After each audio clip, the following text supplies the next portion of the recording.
The Mutual Broadcasting System, in cooperation with Family Theater Incorporated, presents Advice to the Lovelorn, starring Fibber McGee and Molly. Don DeFore is your host.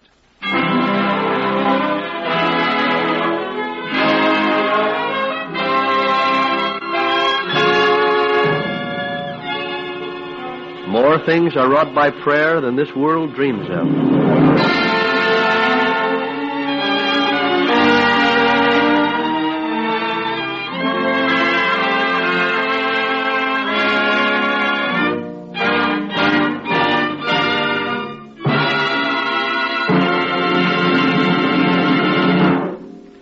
Hello. Friends, if we could only realize it, there's a basic goodness in the world all around us. A goodness that is seen in the abundant gifts of nature and in the many kinds and deeds that are done by so many every day. And where there's goodness and kindness and helpfulness on our part, we bring happiness not only to others, but to ourselves. Where there is hate and meanness and lack of moral order, we are missing the simple God-given way to happiness. Your home, my home, all homes where there is faith in God and the daily practice of family prayer, is a barrier against the hate and horror, the crime and corruption that creep into our daily life. We need good homes in America and in the world. And when we make family prayer a daily practice, we have taken a most important step towards having a good home and a happy home.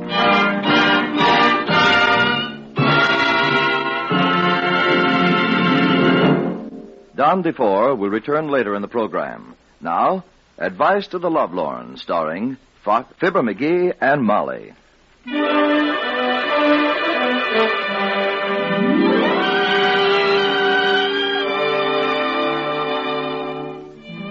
The time, mid-morning. The place, the living room at 79 Wistful Vista.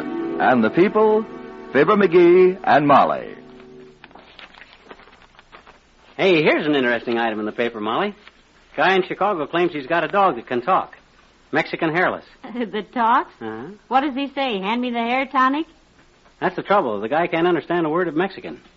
He says he read to the dog out of a Spanish dictionary, but his accent must have been bad because the dog hasn't spoken to him since. Very interesting. Yeah, did I ever tell you about our German shepherd that used to whistle glowworm? No, that one I've never heard, dearie. Yeah. A fellow named Chris Krause.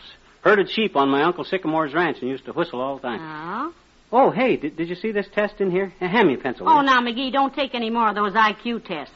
Please, now, you always get so depressed when you read your score. Oh, no, this is nothing like that, Molly. This is a matrimony test.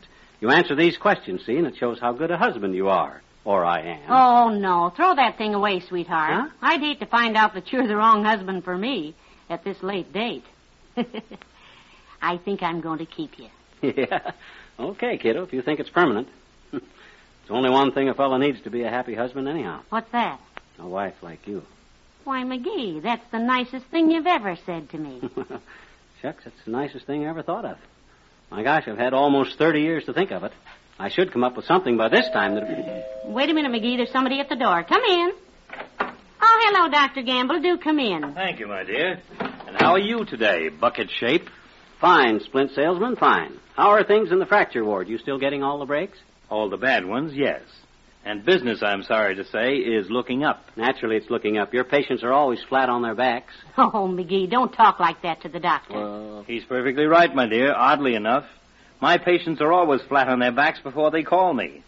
Nobody ever spends the price of a doctor's visit till they've tried everything in the almanac first. so what? My gosh, that's your business, isn't it? Making people well. Certainly not. Giving them medicine is my business. Making them well is God's department. And don't think for a minute I don't ask him, my boy. I'm always yelping for help. I think that's wonderful, Doctor. Well, I just don't want anyone to get hurt while they're in my hands, that's all. And they won't either. But you don't look as cheerful as usual today, Doctor. Something the matter? Probably tried to do an appendectomy on a guy and found out he only had the price of a tonsillitis. Ignoring your little friend's crude attempt at insult, Molly, I am a little disturbed this morning. I'm a sort of a victim of a broken romance. You see... No kidding, Doc. A busted romance, eh? Huh? What happened? Did you find out the truth about yourself and call the whole thing off? Because the way you love Doc Gamble is the talk of the... Oh, pipe down, slack lip. Okay. It's not my romance. It's my secretary. She's been moping around the office all week. Your secretary, little Janie? Uh-huh. Oh, what's the matter with her, Doctor? She's such a nice youngster. Yeah, I thought she was about to get married, Doc. Molly and I saw her the other day, and she was bubbling over. Not anymore. They had a big argument over something or other and called the whole thing off. Oh, dear. Yeah, Jane gave the boy his ring back and told him to get out of her life. And he did. She's not happy either. Oh, they'll probably patch it up, Doc. Oh, sure. McGee and I used to have those little quarrels before we were married, but I now... don't think they'll patch it up, Molly. She's really washed up with the whole thing. Won't even talk about it.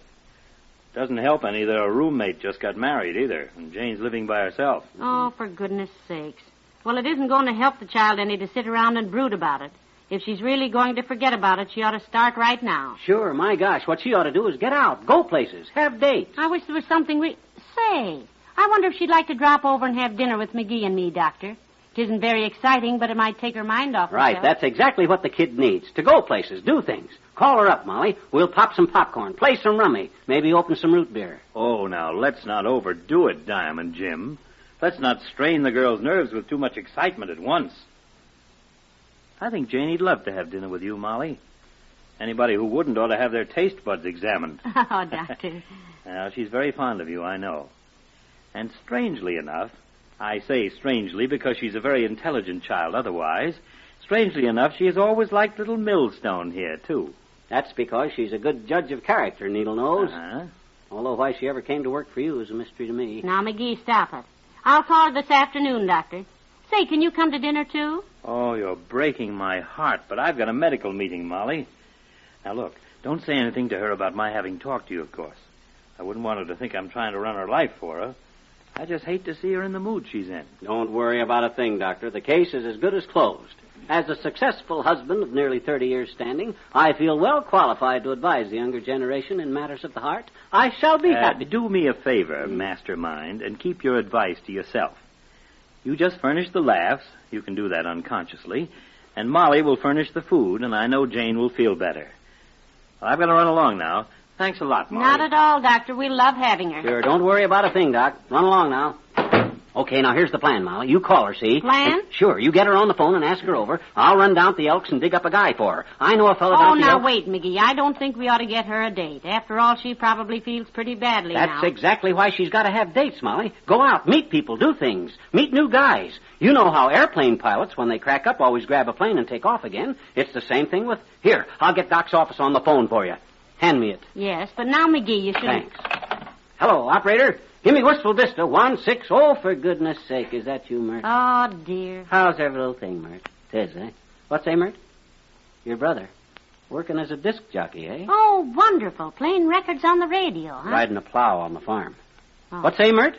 Oh, just a minute. Here's Jane, Molly. I'll go right down to the Elks. Oh, dear. Hello, Janie. This is Mrs. McGee. Yes.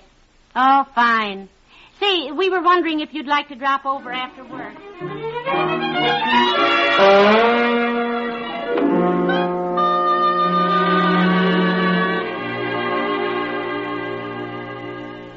Now, let's see. The cake is iced. Table set. I wonder if I ought to get out the good candles. Hey, Molly, I got a hold of him all right. Hey, where are you, Molly? In the kitchen, dearie. What is it? I got hold of the guy I was telling you about. You know, for Janie. I told him we'd eat about 6:30. Oh, I don't know about this, McGee. I don't think we ought to be making dates for Jane without asking her. She's just gotten rid of one man, you know. Exactly. She needs company, companionship, laughs. Oh, she'll love Joey. He's terrific. What's his name? What's that cake there? Boy, does that look good. His name's Joey. Joey Wellman. Oh, he's a great kid. Terrific sense of humor. Got more gags than I have, even. Oh, boy, he'll keep her in stitches. Well, we can only hope now. Look, sweetheart, you want to help me check over these groceries the boy brought? There's the list right there. Okay. Bread, salt, string beans, 39 cents. Steel wool, 45 cents. That may be wool, but at 45 cents, it's no steel. Oh. Don't you get it, Molly? I says steel wool, 45 cents. Ain't And then funny, I says, McGee. I'll say it ain't. My gosh, I could shear a mink and sell it cheaper than that. Mm-hmm. Butter, $1.25. Butter? What? $1.25. I won't pay it. Don't look in your wallet now, sweetheart, but you just did pay it. Besides... I'll send it back. They can't do this to me. I'll quit eating butter. That's what I'll quit doing with butter. I'm getting used to them guys picking my pockets, but when they turn me upside down and shake me, they're going too far. Those dirty privateers. No, McGee. I know how you feel, but don't get your vocabulary out of focus. You don't mean privateer. The word you want is profiteer. this is hardly the time for a discussion of English, my dear. And besides, what has buck and a quarter butter got to do with drapes in the front hall? The drapes in the... Oh, you mean the portiers. Portiers? You wouldn't be thinking by any chance of the job Uncle Dennis could have had at the Elks Club sweeping out cigar butts for $18 a week and a cap that said portier on it. That was Porter, McGee. Huh? Porter? Porter. Oh, well, then, dadrat, what in the first place did I say wrong? Well, you said the man that sold me the butter was a privateer. A privateer is a pirate. You said it, and if they think they're going to swashbuckle me out of a buck and a quarter a pound for butter... Oh, my gosh, you got 2 pounds? Yeah. Hey, can I have a slice of bread with some of it on it before dinner? I'm hungrier than 2... Hold everything. Here's Janie now. And we'll eat in a little bit. And look now, let's not talk about her love life, McGee. Let's just be cheerful. Yeah. Hello, Jane. Come right in, dear. Yeah, come in, sis. It's awfully nice of you to ask me over, Mrs. McGee. How are you, Mr. McGee? Swell, Jane. How's the job? Doc give you a bad day today? Oh, Dr. Gamble never gives me any trouble. He's wonderful to work for. Sure. Say, I hope you didn't go to any trouble for me, Mrs. McGee. Oh, not a bit, dear. Of course not. We always have steak, asparagus tips, French fries, chocolate cake, and a green salad with Roquefort dressing and 2 pounds of butter. Oh, McGee. It sounds wonderful. I'll hang my coat here in the hall closet. No, Janie. Come on, I'll take you upstairs. You want to freshen up a bit anyway. McGee, keep an eye on the stove, will you? And don't touch anything. Go right on up, Janie. Okay, kiddo. There goes a couple of good kids. That Jane would be a lucky girl if we could find her a husband like Molly's got. Oh, that's me. Well, she can't expect to be that lucky, but we'll do the best we can.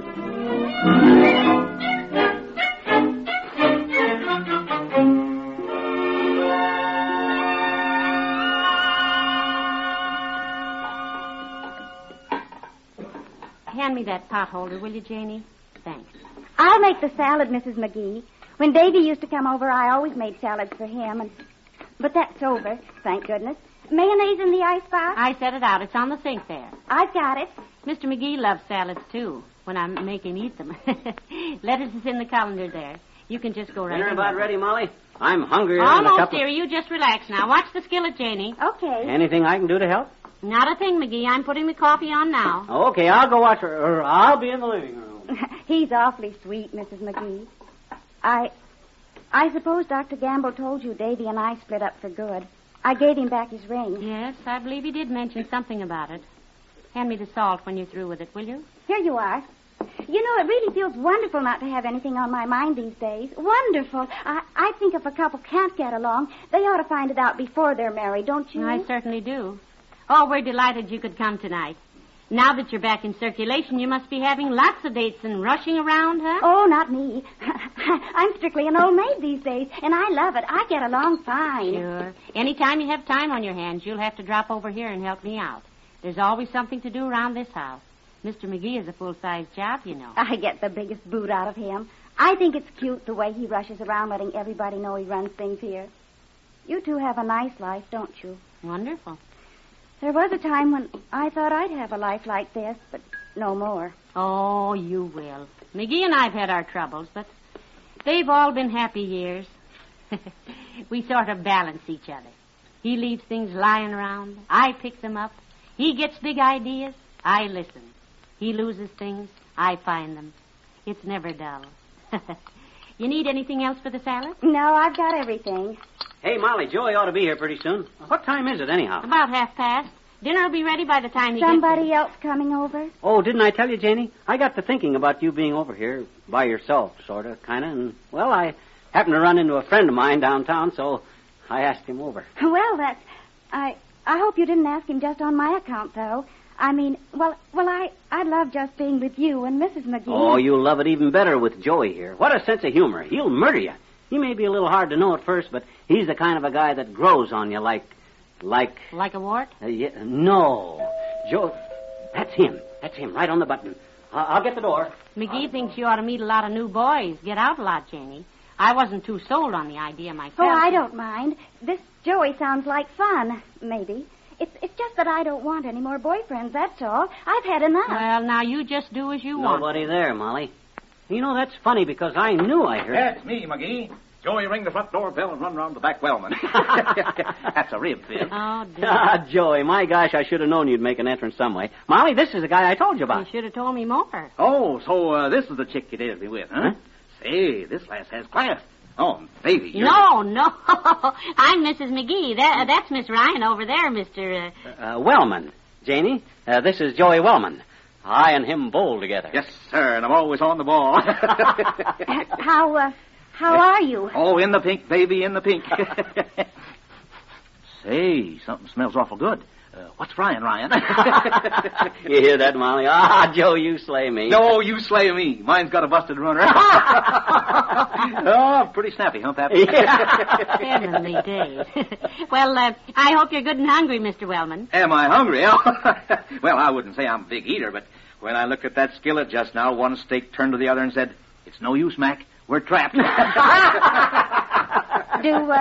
Do you have many jokes like that, Mr. Wellman? Have I got jokes? Well, I'm loaded with them.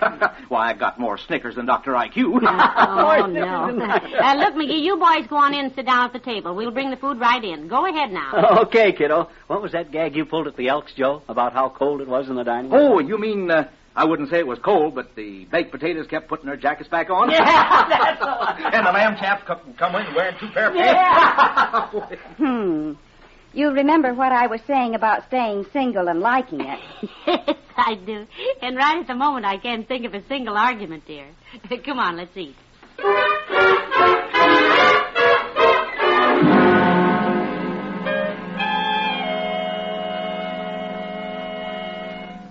That's right, Mrs. Clatterhatch. Just keep giving him the pills like I told you and bring him down here tomorrow if he isn't better. Goodbye. Anyone else in the waiting room, Jane? Just Mrs. McFadden, Doctor. Her feet are bothering her again. Well, let her sit a while. She'll feel better. She's just... Oh, say, I forgot to ask. Did you have dinner with the McGees last night? Oh, a wonderful dinner, Doctor. That is, Mr. McGee had a friend over for me. A date, he called it. Oh, fine. Cupid's little helper, uh-huh. What was he like? Well, Mr. McGee liked him. He told jokes. Great. Pretty rugged, huh? Well, I helped Mrs. McGee with the dishes and went home pretty early. It's funny how people always rush to help a girl out when she's just broken an engagement or something. Like her heart was fractured and they had to save her from going to pieces or something. Yes, I know what you mean. I'm fine. I never felt better in my life. I was in love, sure. I had a lot of plans, but I only got one plan now. That's to stay out of love. Sure. Nothing wrong with my heart. It's still beating 72 to the minute. And I'm going to keep it that way, too. I feel wonderful. Yes, I know.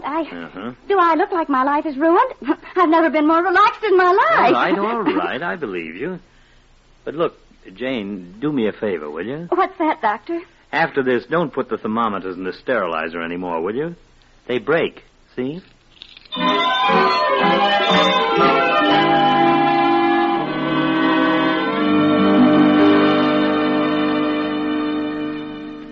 Hey, Molly, have you seen my cigar since lunch? I laid a cigar down to eat, and I can't find my cigar since I eat. Well, I think we can track it down, dearie. Are there any Roman candles in the house? Not that I know of. Why? Well, then that must be your cigar on the windowsill. Huh? Oh. Unless Mr. Williams is burning leaves next door and the smoke is blowing in through a closed window because... That's my cigar. Thanks. Hey, have you talked to Jane today? Yes, she called up while you were finishing lunch. Said she enjoyed her dinner here last night. How'd she like Joey? I was afraid to ask. Oh, don't matter. I sort of figured after I seen them together a while that he wasn't exactly her type. Nor mine. Incidentally, did you by any chance send someone down to the doctor's office to see her this afternoon? This morning I did. As soon as I saw Doc Gamble leaving for the hospital, I sent a friend of mine up there to introduce himself to her. Mm-hmm. Oh, swell kid. Athletic type. Only guy in town that can beat me at snooker. How'd she like him? She make a date with him? I don't think so. She said he dropped in, but he was such a bore that she knew he couldn't be a friend of yours. Which I thought a very naive remark. Yeah. Well, what happened? Well, she finally stuck a thermometer in his mouth and sat him in a chair and strapped his arms down and went to lunch with a girlfriend. Oh, My gosh, Molly, I thought Chester would be just right for her. What does she want anyhow? Maybe she wants to be left alone. Oh, that's ridiculous, Molly. You know that. Gee whiz, when a girl gets left alone, that's the end. And I'm not going to let that happen to her. She's too nice a kid. Look, sweetheart, there's an old Indian saying I just made up, which goes, other people's love affair is like clothes wringer. Good thing to keep nose out of. What's a clothes wringer got to do with Janie Ryan? She don't work in a laundry, Molly. You got your similes mixed. I'm sorry. Boy, I haven't even started on this thing yet. I'll have her phone ringing like a 4-alarm fire. I'll have more calls for her than...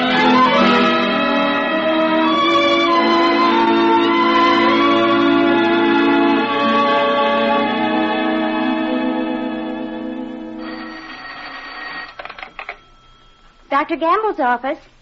Who? Yes, this is Jane Ryan. Mr. who? Mr. Jellington. Well, I'm afraid you must have the... Oh, he did. Well, tell Mr. McGee I'm getting along fine, thanks.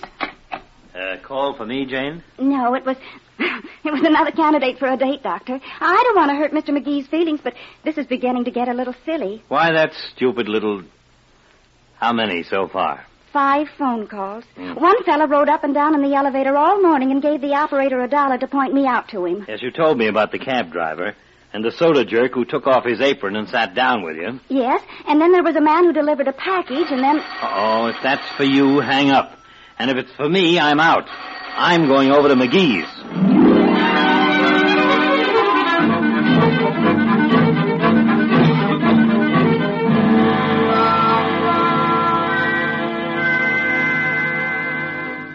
Yes, I know, Doc, but don't you see, I'm only trying to help. I see that you've got my secretary in my office in a complete uproar. Put away your bow and arrow and stop trying to play Cupid, will you? What do you mean, Doc? You want me to quit? Are you suggesting that I'm a quitter? No, sir, I'm not going to let that girl down now. I've suggested a time or two that maybe she'd like to live her own life, Doctor, but he won't. Of course she'd like to live her own life. Great Scott, it's getting so she's afraid to go home alone. Every corner has some knucklehead hiding behind it with an introduction from you and an eager look. Well, my gosh, what does she want anyhow? Clark Gable? Hey, he's not married. I wonder if I couldn't... No, McGee. Well, I'm trying. Gee whiz. I even sent Oliver Crampton III himself personally up there to see her yesterday. Who on earth is Oliver Crampton III? Who is he? He's only the kid that his old man owns half the real estate in Wistful Vista. That's all who he is. Got his own convertible, gets an allowance from his old man, never had to do a day's work in his life. He'd make a swell husband. Oh, fine. Sounds delightful. Certainly he's delightful. He'd have been married long ago, except for one thing. What's that? Never been able to find a girl who could stand him. He's the most disgusting character. Hey, look, Doc, I don't want to be unreasonable about this thing. I just want to help the girl get her life straightened out, that's all. Good for you, my boy. Now, all you have to do is forget all about her and everything. No, sir. Why, Doc, I couldn't live with myself if I let that girl down at a time like this. How you've ever lived with yourself is a mystery to me. These things pull at my heartstrings, Doc. They really do. I can't help it if I'm generous and thoughtful to a fault, can I? Oh, dear. I guess sometimes I'm my own worst enemy. Not while I'm alive, you're not. You're not just saying that because you admire me, Doc. No, I'm sure he isn't, McGee. Now, this thing has got a little too big for me, though, Doc. I'm not making quite the progress I expected to. That's the understatement of the century. Yes, sir, and I need some help, and I know where to get it, too. I'm afraid to ask what you're planning now. But what? I'm going down to the Wistful Vista Gazette. Going to take this whole thing up with the Lovelorn editor. What? Oh, McGee. Yes, sir. Bess Bender, the heart mender. She'll straighten it out. Should have thought of this before. Bess Bender, the heart...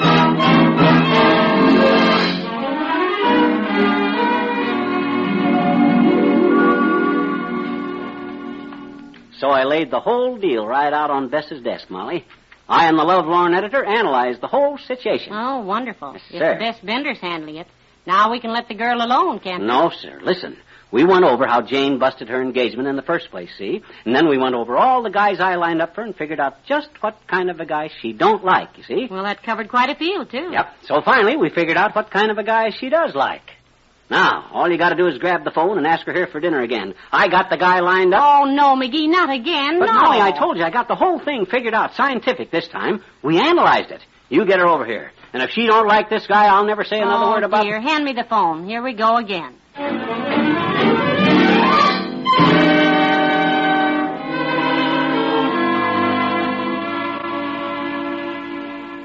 Now, you just sit right here in the living room and relax, Janie. I've got dinner all under control. Are you sure I can't help, Mrs. McGee?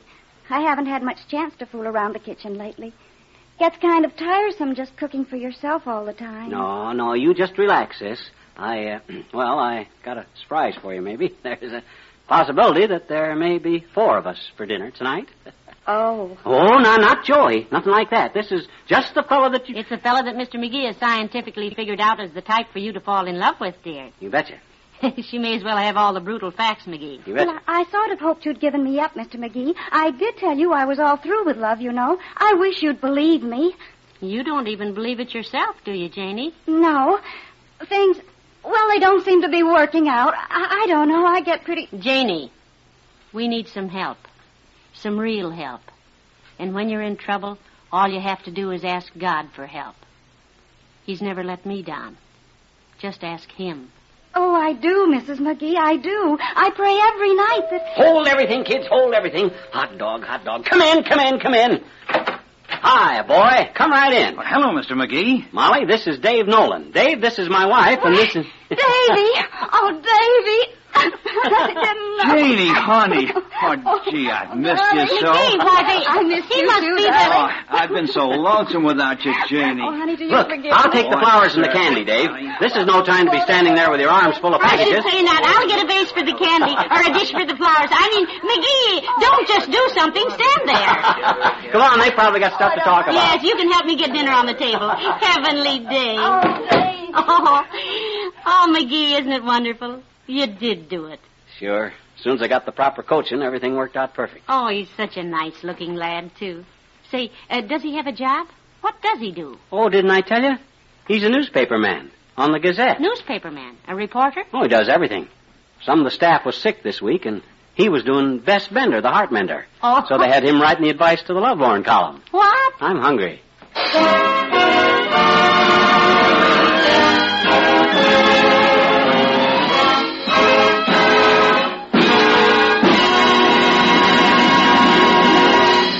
You have heard Fibber McGee and Molly, starring in Advice to the Lovelorn. Now, here is tonight's Family Theater host, Don DeFore. You know, I've discovered that most people have a wonderful capacity for love and friendship, for understanding and brotherhood. And isn't it a real treat to meet people who are overhearted and generous, who are considerate and kind? You see, these are the ordinary duties of brotherhood. And if we fail in them, it means not only unhappiness for others, but a failure to find real happiness ourselves. And you'll find this true in all homes where every token of kindness and consideration helps to unite a family more closely in love and understanding. Every home should be a happy one, and it can be with God's help. And many families are finding a renewed happiness in their homes because they have learned the wonderful power of family prayer, the power of God's help to keep our families together and happy. This is a simple conviction of family theater, the conviction so many of us share, that we should pray for one another, pray with one another together as a family prayer, because a family that prays together stays together. Before saying goodnight, I'd like to thank Fibber McGee and Molly for their performances this evening. Our thanks to Phil Leslie for writing tonight's play, and to Max Terr for his music. This production of Family Theater Incorporated was directed by David Young. Others who appeared in tonight's play were Arthur Q. Bryan, Betty White, Jess Kirkpatrick, and Tyler McVeigh. Next week, our Family Theater stars will be Preston Foster and Darrell Hickman in The Journey Home. Your hostess will be Ruth Hussey. This is Don DeFore saying good night, and God bless you. This series of the Family Theater broadcast is made possible by the thousands of you who felt the need for this kind of program, by the Mutual Broadcasting System, which has responded to this need, and by a friend of the New York Foundling Hospital, which cares for homeless and motherless babies without distinction of race, creed, or color. Join us next week at the same time when our stars will be Preston Foster and Darrell Hickman with Ruth Hussey as hostess. Tony Lafrano speaking. This is the Mutual Broadcasting System.